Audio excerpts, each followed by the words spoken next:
Ну, здоровые люди не кашляют. Если человек кашляет, значит, происходит что-то, что-то попадает в дыхательные пути, или что-то происходит на стенке бронхов, или что-то происходит в респираторном тракте, которое вызывает перераздражение и желание организма избавиться, да, выкашлять что-то причинно значимое, или же помочь кашлем, лимфодренажу, нормальному кровотоку в легких.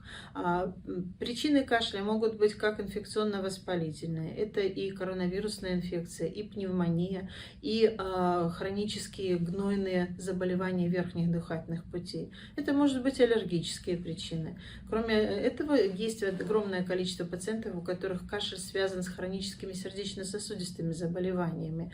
Но провести границу, в чем причина, может только доктор. Еще раз, здоровые люди хронически не кашляют.